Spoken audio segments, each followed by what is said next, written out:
On dit que le Finistère est l'un des territoires français avec la plus grande concentration d'églises. 1000 chapelles et 280 églises au total. À quelques kilomètres au nord de Brest, la basilique de Notre-Dame du Folgoat s'apprête à accueillir ses premiers visiteurs. Vincent loge au presbytère de l'église. Il se lève tôt le matin pour ouvrir les portes du bâtiment et préparer l'accueil. Sa mission de cet été, être guide bénévole pour l'association Sauvegarde du patrimoine religieux en vie. Bienvenue au Folgoat. Alors, je vous invite à rentrer à l'intérieur de cette collégiale. Je ne sais pas si vous connaissez la légende de Salanar Folgoat. Non, pas du tout. Ici, vous êtes au Folgoat. Le Folgoat, c'est fol, en breton, ça veut dire le fou. Et quat, ça veut dire le bois. Alors, il s'agit du fou du bois. Et il faut savoir que Salanar Folgoat était un mendiant, un marginal, qui vivait à l'écart, qui vivait dans la forêt et qui ne savait que dire que Ave Maria. Et ce dernier mourut malheureusement et on l'enterra dans les bois. Et sur sa sépulture, une fleur de lys poussa. Et sur cette fleur de lys, blanche, il y avait des écritures, il y avait le mot Ave Maria en lettres d'or. Et quand on déterra cette planche, on vit qu'elle prenait racine dans la bouche de Salanar Folgoat.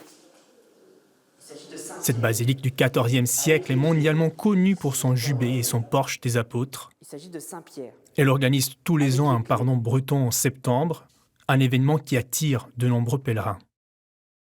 Notre mission, c'est aussi de rendre vivant un lieu, conserver ce patrimoine, le maintenir et puis aussi de le transmettre à d'autres personnes, cette passion, ce goût de ces richesses aussi que peuvent renfermer ces églises. Alors, il faut savoir que les chanoines étaient installés ici parce que les chanoines disaient la liturgie des heures, les vêpres et les complies. Alors, les chanoines se couchaient très tard, se levaient très tôt. Ils pouvaient se lever à 4h30 par exemple pour réciter les matines. On imagine qu'on a les yeux qui piquent le matin quand on se lève. Alors comment faire pour lutter contre le sommeil? Les stalles, vous avez l'assise.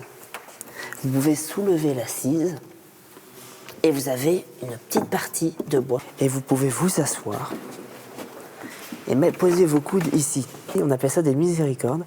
On peut poser les coudes et c'est un excellent moyen pour lutter contre le sommeil. Vincent est étudiant en ressources humaines à Quimper. Pour se passionner d'art et d'histoire, cette activité a un engagement de foi. Il y a quand même un témoignage de foi. C'est un acte de foi parce que on rend vivant les pierres, on rend les pierres vivantes de l'église avec un E majuscule. La présence de ce jeune homme aide à ce que les pierres répondent à leur vocation initiale. Une initiative appréciée par des visiteurs attachés au patrimoine. Pour moi, le patrimoine religieux, c'est fondamental. Il faut impérativement le garder, car contrairement à ce qu'on veut bien dire, c'est quand même nos racines. Et les peuples qui oublient un petit peu leur histoire, qu'on soit croyant ou pas d'ailleurs, qui oublient leur histoire, moi je pense que c'est la fin de peut-être d'une civilisation. On se remet dans un contexte religieux qu'on a forcément oublié.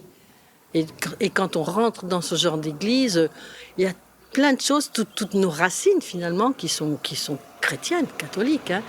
Pour moi, ça frémit. Des visiteurs, mais aussi des fidèles, car cette basilique fait partie de la paroisse de Lesnevan. Des messes, des mariages, des baptêmes y sont célébrés. L'église rassemble une centaine de pratiquants pendant le dimanche ordinaire. Un lieu spirituel vivant, renforcé par la présence des guides de l'association.